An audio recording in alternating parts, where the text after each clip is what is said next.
예, 찬양대의 특별한 찬양 감사를 드립니다. 예, 이제 그 이사를 마치고 그동안은 마치 주말 붕해를 왔다 갔다 한 느낌이었는데 오늘 아침에 눈을 떠보니까 여기가 파주 하늘이더라고요.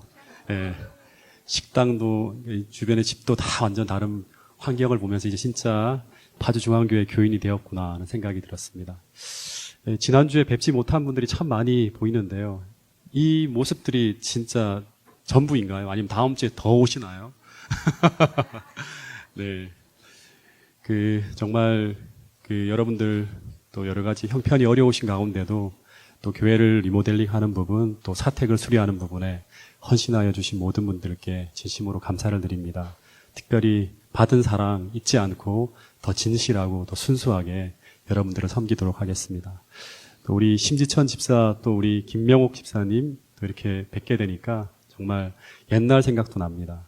또 오늘 저희 매형하고 누나가 또 오늘 저 동작중앙교회를 가지 않고 이 파주중앙교회로 왔습니다. 저 뒤에 있는데 쑥스러움을 많이 타는데요. 그래도 잠깐 인사를 하셔야죠. 네. 네. 네. 동두천에서 동작중앙교회까지 왔다 갔다 한 5년 가까이 이렇게 한 것 같습니다. 네. 여기가 더 가깝죠, 그죠? 네. 잘 모르겠습니다. 네.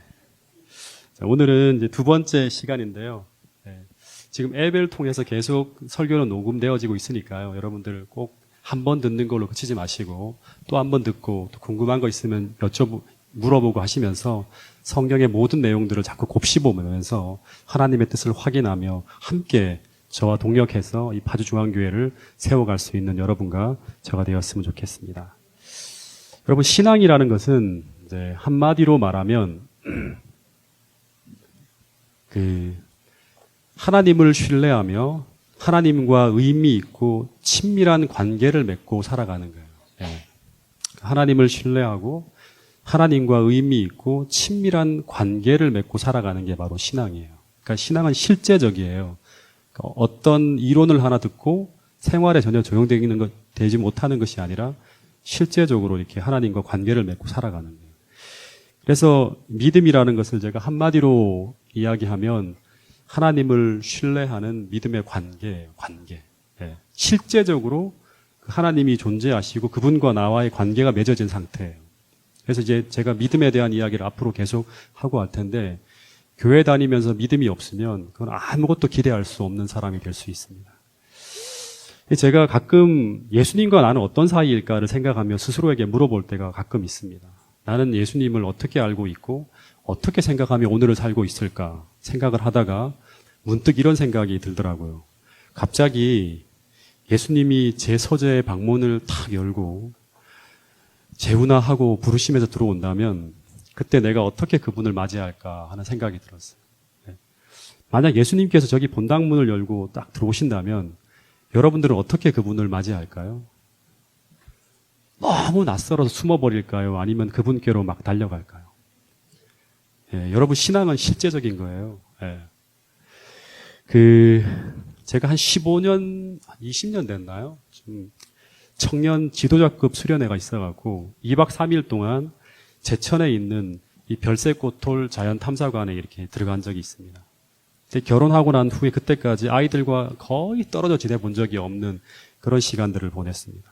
더군다나 안식일 날은 제가 항상 아이들 곁에 있었습니다.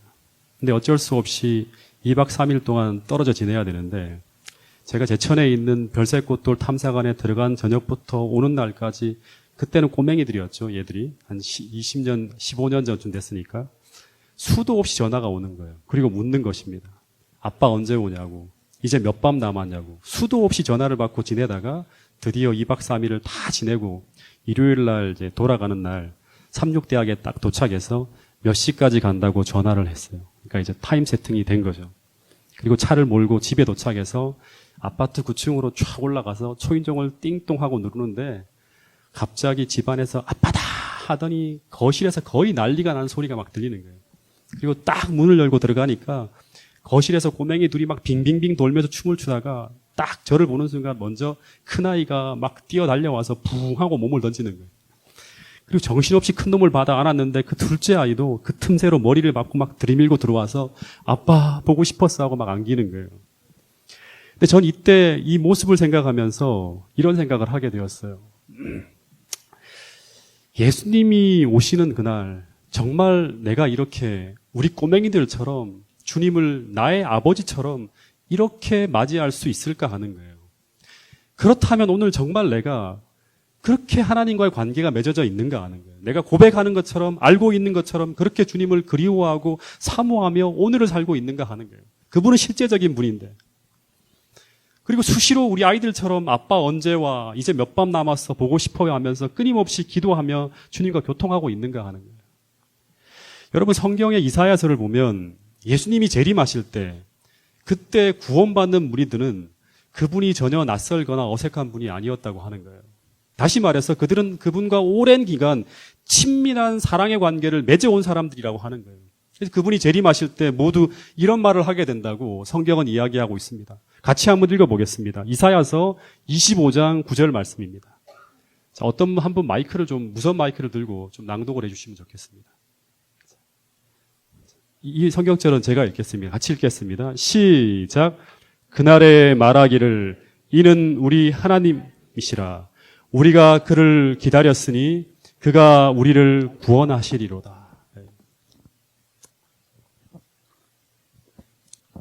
성경에 보면 하나님과 우리 사이의 믿음을 전부 어떤 식으로 설명하고 있는가 하면 이제 아마 성경을 자세히 보는 분은 알 거예요. 아버지와 아들의 관계, 신랑과 신부, 또 요한복음 15장에 보면 포도나무와 가지, 전부 하나님과 우리 사이를 사랑의 관계 혹은 뗄래야 뗄 수 없는 생명의 관계로 계속 설명하고 있는 것을 볼 수 있습니다. 그러니까 관계예요, 관계. 그래서 성경에서 말하는 믿음은요, 우리가 무엇을 알고 어떤 지적인 동의를 하는 것이 아니라 하나님과 우리가 서로 사랑을 통해서 신뢰가 형성되어진 그 관계를 가지고 믿음이 생겼다라고 말하고 있습니다. 그래서 이 믿음의 관계는 그냥 믿는 게 아니에요. 어떤 믿음을 통해서 만들어지는가 하면 이 신랑과 신부 또는 아버지와 아들 이런 어떤 관계를 통해서 우리가 유추해 볼 수 있는 것은 사랑이라는 어떤 믿음을 통해서 만들어진다고 합니다.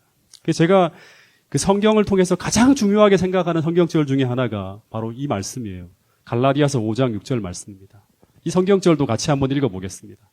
중요한 말씀이니까 좀 의미를 생각하면서 같이 한번 읽어보겠습니다. 시작.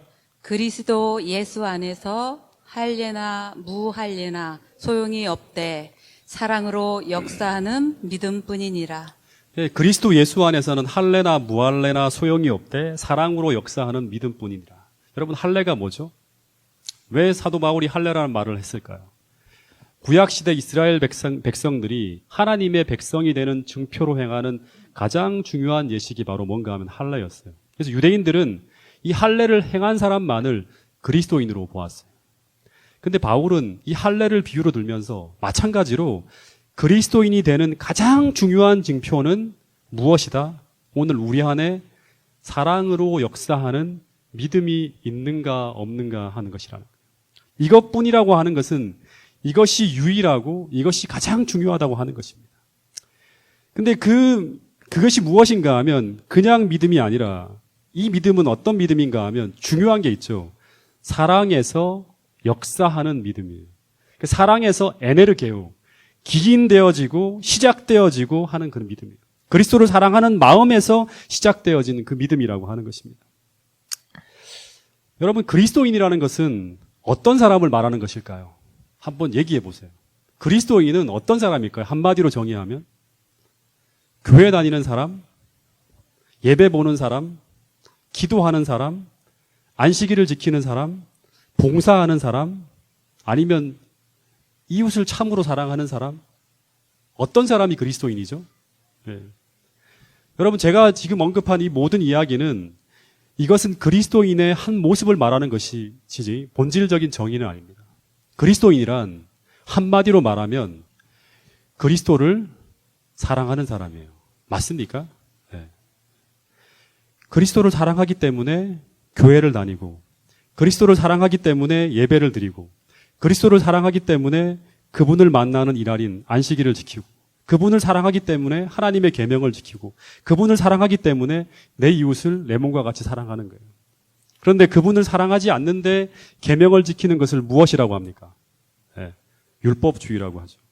그분을 사랑하지 않는데 예배를 드리는 것을 형식주의라고 합니다. 그분을 사랑하지 않는데 사람을 사랑하는 척하는 것을 우리는 뭐라고 하죠? 위선이라고 합니다. 그래서 바울은 말하기를 율법주의는 구원이 없다고 합니다.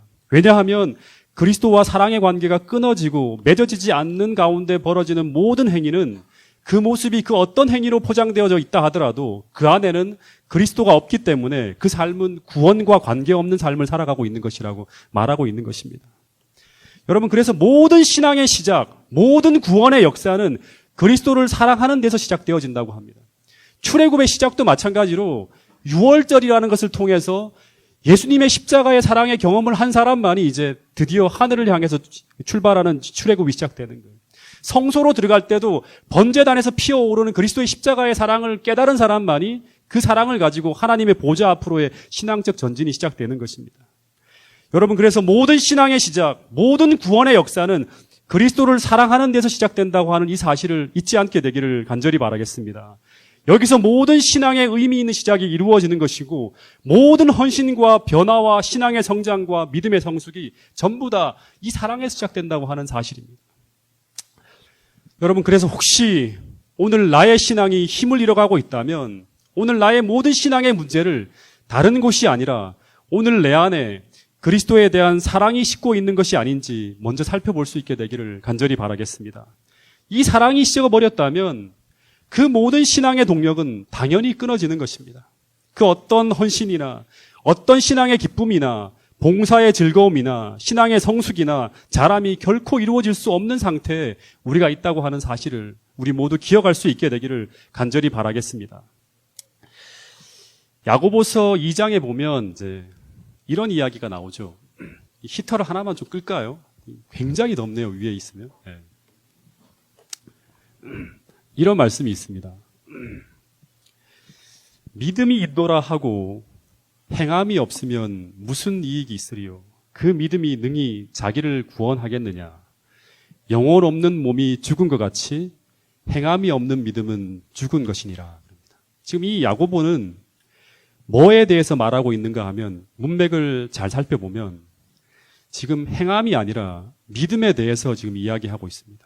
야고보는 지금 세상 사람들이 생각하는 잘못된 믿음에 대해서 말하고 있는 것입니다. 이거 뭔가 하면 오늘날 우리하고 똑같이 적용할 수 있어요.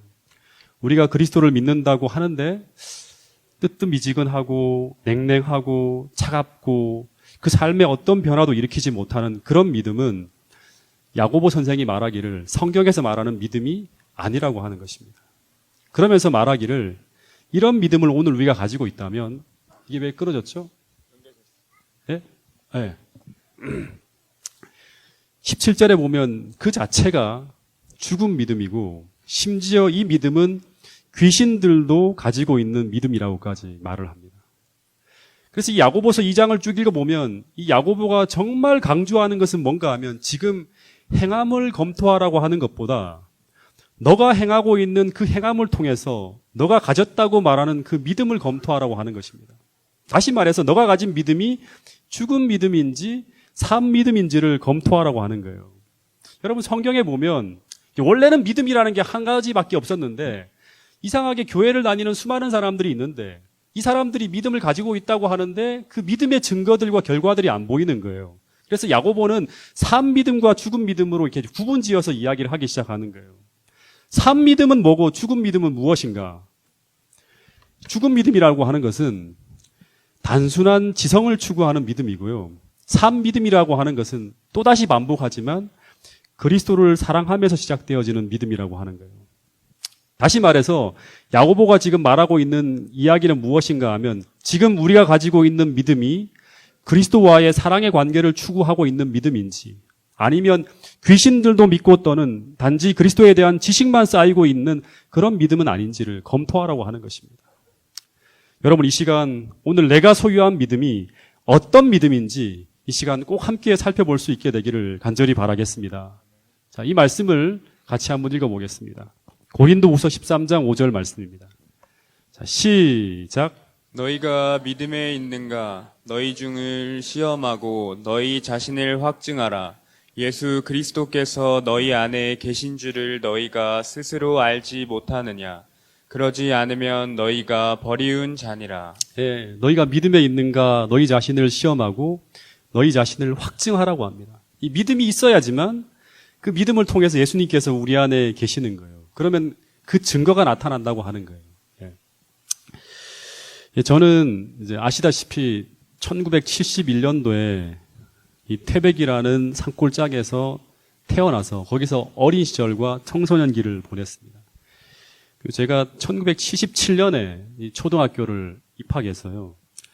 이제 들어갔는데 그 당시에 초등학교는 이제 제가 1학년 딱 들어가 보니까 1학년 때부터 여자아이들과 같이 앉지를 못해요. 1학년 입학하니까 1분단부터 3분단까지는 남자, 그리고 4분단부터 6분단까지는 여자, 이렇게 따로 구분지어서 앉는 거예요. 그리고 한 4학년쯤 되니까 어떤 일이 벌어지는가 하면 아예 남자와 여자를 완전히 분리시켜서 1반부터 7반까지는 남자, 그리고 8반부터 13반까지는 여자로 완전히 이제 여자아이들과 이별을 하는 거예요. 그리고 제가 중학교도 남자 중학교를 나왔고, 고등학교도 남자 고등학교를 나왔어요. 네. 그리고 서울로 이제 대학을 가서는 이제 대학에 가면 여자들을 좀 보려니 했는데 제가 공대 중에서도 여자를 보기 정말 힘든 전기공학과로 제가 들어갑니다. 여자를 만날 기회가 전혀 없는 거예요. 4학년 졸업할 때까지 딱 한 명 여학생이 이제 들어오더라고요. 네. 그래서 그 여학생들한테는 학생회비 다 면제고 완전히 이제 막 그렇게 이제 보내는 학교에 제가 다니게 되었어요. 그러다 군대를 제대하고 24세 저기 앉아있는 사모를 처음 만났는데 제가 어떻게 반응했을까요? 네. 상상이 가시죠.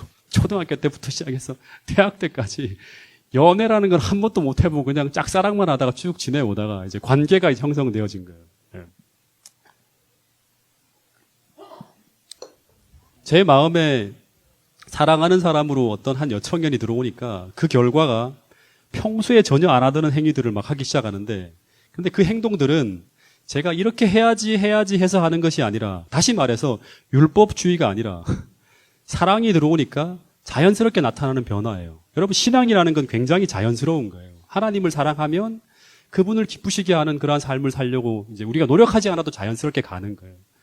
이 첫 번째가 뭔가 하면 사랑이 들어오면, 예수님에 대한 사랑, 인간에 대한 사랑이 들어오면 사랑하는 사람을 기쁘게 하고자 하는 일들을 행하기 시작한다고 하는 거예요. 그래서 매일 이 사랑하는 사람의 말과 행동과 생각에 예민한 관심을 가지면서 그 일을 찾아 행하려고 하는 거예요. 똑같아요, 우리도. 하나님을 정말 사랑하게 되면 하나님의 뜻과 그분의 말씀에 예민하게 생각을 하는 거예요. 이분이 바라는 게 뭘까를 생각하고 자연스럽게 찾아서 하는 거예요. 그게 바로 뭔가 하면 참된 믿음의 관계가 맺어진, 사랑으로 역사하는 믿음이 들어온 사람들의 삶에 나타나는 변화라고 하는 거예요. 근데 이게 없는데 믿음이 있다고 말하는 거예요. 그 당시 초대교회 당시에 야고보 선생이 보던 그 교회 상황들이었어요. 두 번째는 이 사랑이 들어올 때 나타나는 변화 중에 제일 큰 변화는 뭔가 하면 끝도 없는 그리움이에요. 우리 아이들이 계속 저한테 전화하는 것처럼. 당시에 제가 학교를 휴학한 터라 매일 보고 또 보는데 계속 그리운 거예요. 하루 종일 생각나는 거예요. 근데 이 사랑을 시샘하는 사랑의 방해꾼이 있어요. 우리도 하나님과의 사랑이 시작되어지면 이거를 방해하는 사단 마귀가 이렇게 등장하잖아요. 똑같아요. 근데 그 방해꾼이 누구인가 하면 이 강미경 사모의 오빠였습니다. 근데 이 오빠가 아이 엄마하고 연애를 시작하면서 제게 가장 많이 기도를 해야 하는 사람이었어요. 이걸 극복 못하면 안 되는 거죠. 3년 동안 우리 둘 사이에 가장 큰 시험거리였어요. 이 오빠가 저보다 나이가 딱 한 살 더 많은 사람인데 동생들에게 호랑이였어요. 귀가 시간을 딱 9시로 정해놓고 밤 9시에 들어오지 않으면 난리가 나는 거예요. 그리고 언제나 이 오빠는 9시 전에 집에 딱 들어가 앉아 있는 거예요. 9시만 넘으면 벼락이 떨어지는데 그 벼락이 성주 엄마에게만 떨어지는 것이 아니라 늦게 데려다 주면 제게도 떨어지는 거예요. 한 번은 제가 어떻게 하다가 20분 늦게 바래다 주고 돌아올 때였는데 그 정도 되면 이해할 수 있잖아요. 근데 누군가 후닥 뛰어나오는 거예요. 그러더니 제 뒤에서 야 고재훈 거기서 그러는 거예요. 그러더니 20분이 늦었다고 하면서 일장 연설을 30분 동안 하는데요. 전 고개를 푹 숙이고 무슨 선생님한테 훈계를 듣는 식으로 지나가는 사람들 다 쳐다보는 데서 무슨 큰 잘못을 저지른 사람 모양 그렇게 혼이 나야 했어요. 제가 깍듯하게 내내 하는데 저보다 딱 한 살 더 많은 그 사람이 제게 끝까지 반말을 하면서 하대를 하는 거예요. 네. 그래서 그런 수모를 안 당하려고 7시만 딱 되면 2시간 타임 세팅 시켜놓고 난 다음에 이제 그 시간 맞춰야 되는 거예요. 여러분 2시간이 얼마나 빨리 지나가는지 만나면 딱 1초가 지나가는 것 같은데 시간을 보면 9시 다 와 있는 거예요, 시계가. 근데 여러분 예수님과 말씀에 푹 빠져갖고 혹은 기도 시간에 푹 빠져서 이런 애틋한 사랑의 시간을 나누어 보신 적이 혹 있습니까? 성경책을 펼쳤는데 1초가 지나가는 것 같은데 벌써 시간이 1시간, 2시간이 지나가고 기도를 하려고 1분을 무릎 꿇고 기도한 것 같은데 벌써 몇 시간이 흘러간 듯한 그런 경험을 하시는 분이 혹시 계십니까? 사랑하면, 사랑이 시작되면 오늘 우리들에게 이런 변화가 일어난다고 하는 거예요. 그래서 말씀이 꿀송이보다 더 달다는 이런 말은 하나님을 정말 사랑하는 사람들이 성경 말씀을 보면서 하나님과 교제가 일어나는 거예요. 의미를 발견하는 거예요. 그래서 하나님의 그 깊은 사랑을 느끼는 사람들이 성경을 그렇게 읽는 거예요. 시편 1편에 보면 복 있는 사람은 어떤 사람이에요? 어떤 사람이죠? 하나님의 말씀을, 하나님의 율법을 그냥 묵상하는 사람이 아니에요. 어떻게 묵상하는 거예요? 즐거워하여 주야로 묵상하는 거예요. 즐거워해서 주야로 묵상한다는 이 말은 복 있는 사람이란 어떤 사람인가 하면 정상적인 그리스도인인데 그 사람들은 사랑으로 역사하는 믿음이 있는 사람이에요. 예. 여러분 전부 다 성경에 나와 있는 많은 이야기들은 정상적인 그리스도인들은 전부 다 그리스도를 사랑하는 사람들의 고백이라고 하는 사실을 잊지 않게 되기를 간절히 바라겠습니다. 2시간을 만난 후에 제가 아쉽게 헤어져도 집으로 돌아오면 자동으로 어디를 가는가 하면 전화기 앞으로 가는 거예요. 그리고 전화를 하고 있으면 그 다음엔 집안 식구들이 방해꾼들이에요. 당시에는 휴대전화가 없잖아요. 유선으로 공동으로 휴대전화를 쓰기 때문에 전화를 하려고 기다리던 누나가 저 누나는 아니에요. 그 위에 또 큰 누나가 있어요.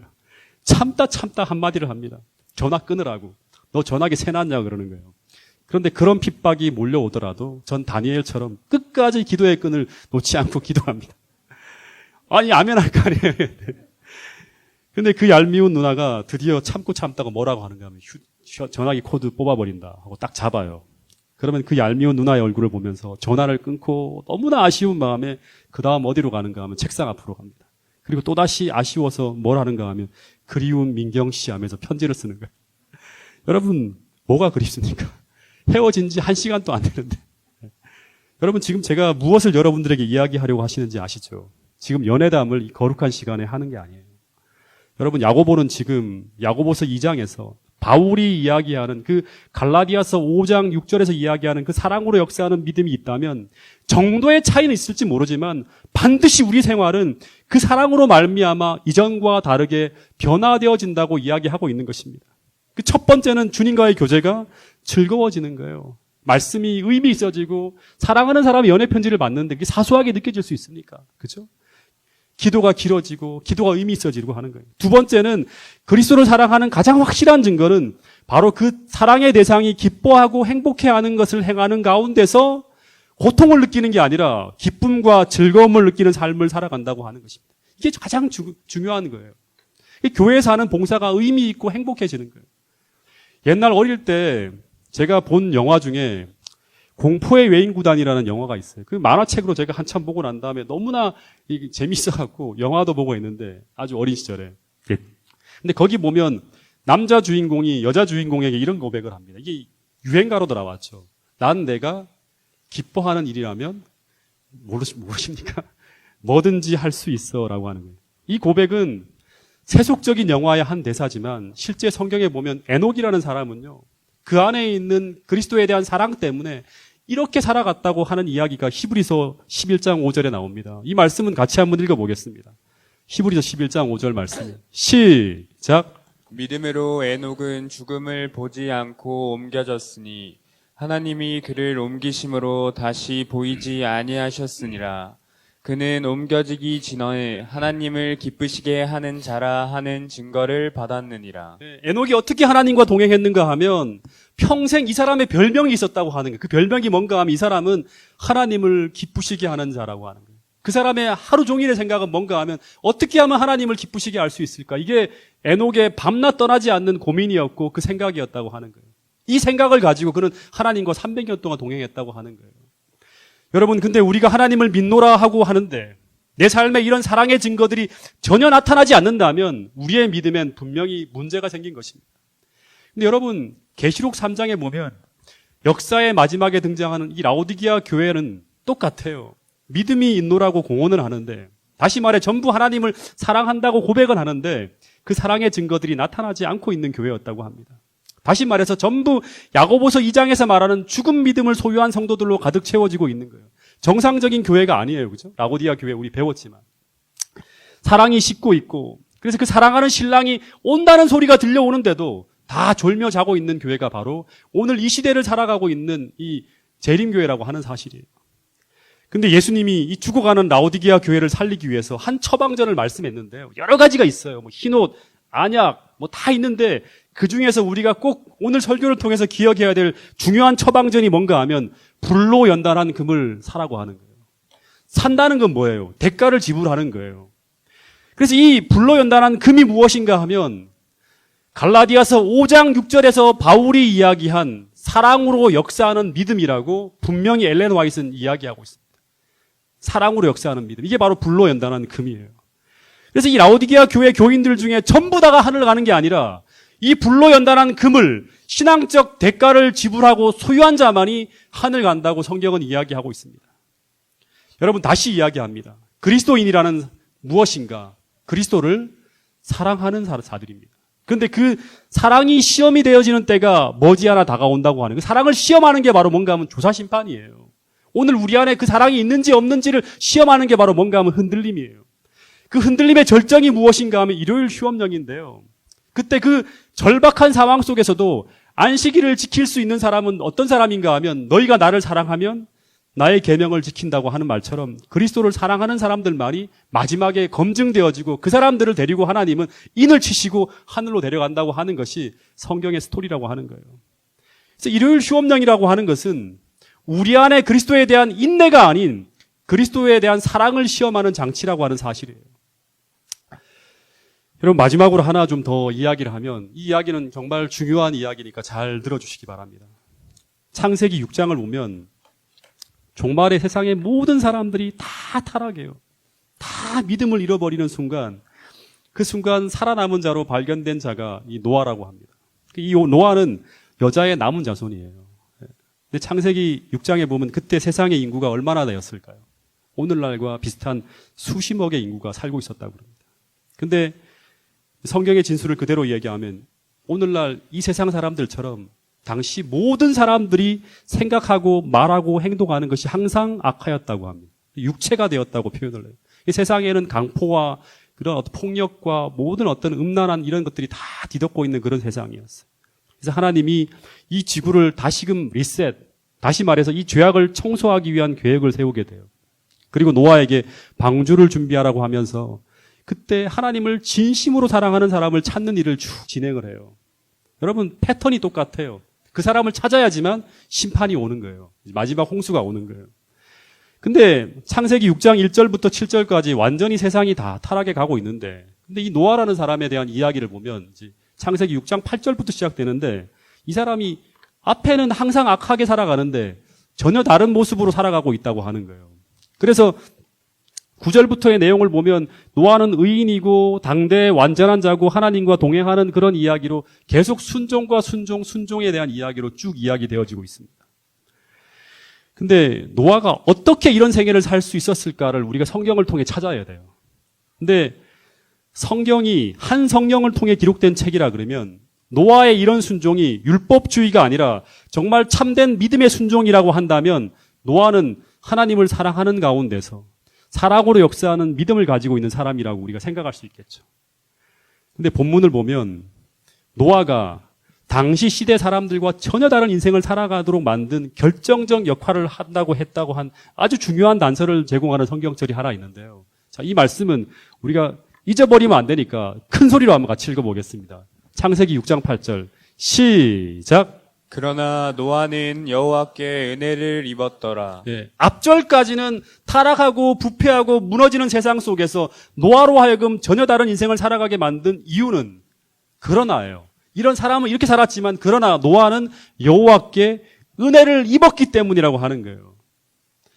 그리고 이 구절 다음부터가 노아는 당대의 완전한 자고 의인이고 하나님과 동행했다는 말이 나오고 준행했다고 하는 말이 나오는 거예요. 예. 근데 이 말이 무슨 말일까요? 하나님이 노아만 특별하게 은혜를 베푸셔서 이런 일을 가능하게 만들었을까요? 노아만 편애했을까요? 그렇지 않고요. 원어를 보면 하나님이 노아를 선택한 것이 아니라 영문 킴 제임스 영어 성경에 보면 노아가 하나 주어가 돼요. 노아가 은혜를 발견했다. 노아 found grace. 하나님이 주어가 아니라 노아가 주어가 되어서 노아가 하나님의 눈 속에서 은혜를 발견했다고 이야기하고 있습니다. 그러니까 노아가 찾은 이 은혜가 무엇인가가 오늘 이 말씀을 통해서 우리가 해결해야 될 아주 중요한 단서입니다. 그리고 우리도 노아처럼 살 수 있는 거, 이 마지막 시대. 노아가 이 세상이 죄악으로 차들어갈 때, 밤낮으로 성경을 연구하며 기도할 때, 노아는 하나님의 눈 속에 있는 은혜를 발견하고 그는 전혀 다른 인생을 살았다고 성경은 이야기하고 있습니다. 그러면 노아가 본 이 하나님의 눈 속에 있는 은혜가 무엇일까? 노아가 하나님의 눈 속에서 무엇을 보았을까 하는 거예요. 그 중요한 힌트가 창세기 6장 5절부터 6절의 말씀 가운데 분명히 나와 있습니다. 여러분, 수십억 명의 인간들이 한순간 물로 사라져 버리게 될 때, 그때 하나님의 마음을 좀 생각해 보셨습니까? 우리가 창세기를 공부하고 있지만 이 세상을 창조하신 창조주 하나님은 어떤 마음을 가진 분인지 우리가 지난 시간 공부를 했습니다. 그분은 인간이 버림받았을 때 인간을 구하기 위해 십자가에 달려 죽기까지 인간을 절절히 사랑하는 분이 바로 세상을 창조한 우리 하나님이라고 합니다. 그런 예수님께서 더 이상 기다리고 인내하여도 돌아올 가망성이 없는 이 세상 사람들을 이제 물로 심판하겠다는 뜻을 정하시고 난 후에 어떤 마음으로 120년간 하늘에서 보냈을까 생각해 봐야 되는 거죠. 근데 그 마음이 창세기 6장 5절부터 6절에서 이렇게 진술되어지고 있습니다. 이 말씀을 같이 한번 읽어보겠습니다. 시작. 여호와께서 사람의 죄악이 세상에 가득함과 그의 마음으로 생각하는 모든 계획이 항상 악할 뿐임을 보시고 땅 위에 사람 지으셨음을 한탄하사 마음에 근심하시고. 이 마음에 근심하셨다는 말을 해요. 여호와께서 사람의 죄악이 세상에 관영함과 그 마음의 생각과 모든 계획이 항상 악할 뿐임을 보시고 땅 위에 사람 지으셨음을 한탄하사 그 다음에 마음에 근심하셨다고 한다는데, 이 근심하다고 하는 단어가 오늘의 핵심이에요. 이 단어가 아차부라는 단어인데, 이 단어는 원어를 보면요, 몹시 슬퍼하다, 감정이 크게 상하면서 슬퍼하다라는 그런 의미의 단어라고 합니다. 영어 성경에 보면 이 단어를 그리브로 번역했는데, 이 그리브는 애곡하다는 뜻이에요. 장례식 때나 이럴 때 쓰는 단어라고 합니다. 그러니까 이제 돌이킬 수 없는 어떤 큰 슬픈 일이 벌어졌을 때 쓰는 표현이에요. 쉽게 말하면 이 모습은 하나님이 통곡하는 그런 모습을 표현한 단어예요.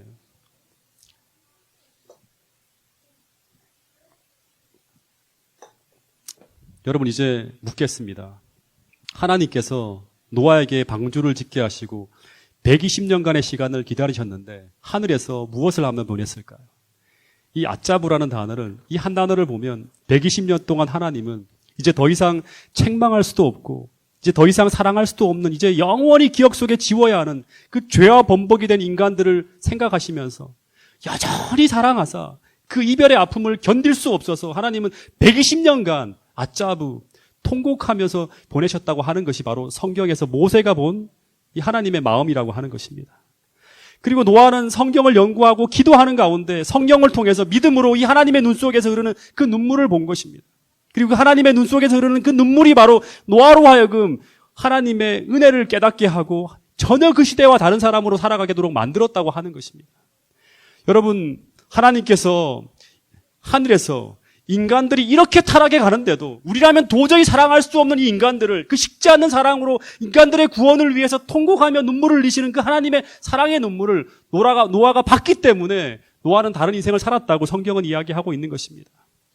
여러분, 그리고 이 노아의 마음속에 불타오르는 이 사랑으로 역사하는 믿음의 결과가 바로 무엇인가 하면 노아로 하여금 당대 하나님 앞에 의인이요 당세의 완전한 자요 하나님과 동행하는 믿음의 사람으로 만들어냈다고 하는 거예요. 여러분, 그 사랑을 발견한 후에 노아는 평생 세상의 조롱과 핍박과 박해를 당하면서도 끝까지 주님을 사랑함으로 그분께서 사랑하시는 사람들을 구원하는 일에 평생을 바치는 거예요. 120년 동안 아무도 주목하지 않는 그 산에다가 방주를 지으면서 사람들에게 돌아오라고 하나님의 사랑을 계속 전한 거예요. 여러분, 우리도 노아와 똑같은 패턴으로 이 마지막 때에 살아남은 자로 살게 될 것이라고 이야기하고 있습니다. 여러분, 마지막 시험을 뚫고 계속 신앙으로 전진하며 마지막 시대에 살아남은 자로, 그리고 마지막 사명을 감당하는 자로 서기 위해서 오늘 우리도 동일하게 노아가 보았던 그 하나님의 눈 속에서 흐르는 우리를 향한, 그 세상을 향해 흘리시는 그 사랑의 눈물을 볼 수 있게 되기를 간절히 바라겠습니다. 그래야 우리도 노아처럼 사명을 감당하며 흔들리지 않는 신앙의 걸음을 걸어갈 수 있다고 하는 것입니다.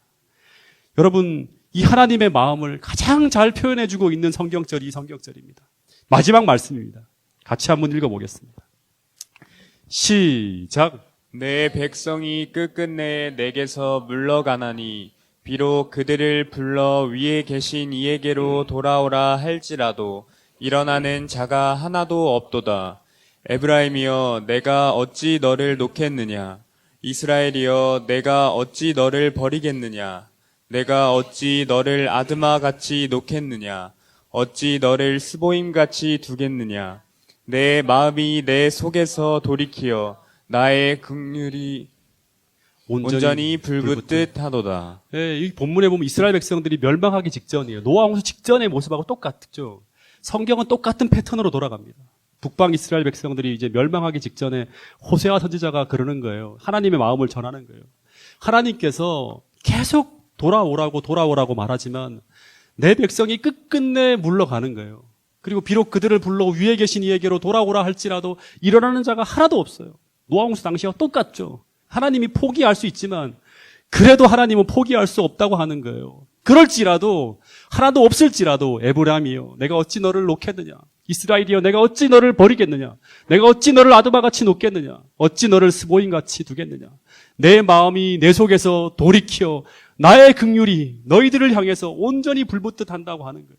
여러분, 하나님이 그 이스라엘 백성들이 멸망해가는 그 모습, 노아홍수 당시에 그 똑같은 모습으로 그들을 향해서 애소하는 이 감정, 이 하나님의 마음을 그가 깨달았을 때 노아는 은혜 받은 자로 사는 거예요. 여러분, 오늘 우리 모두가 이 마지막 때 하나님께서 바라시고 원하시는 그러한 백성이 되기를 원한다고 하면 오늘 그 무엇보다 하나님의 사랑에 집중하고 사랑에서 역사하는 그 믿음을 가지고 마지막까지 우리 하나님이 바라시는 그 길을 향해서 꿋꿋하게 걸어갈 수 있는 저와 여러분들이 될 수 있기를 간절히 바라면서 오늘 말씀을 줄이도록 하겠습니다.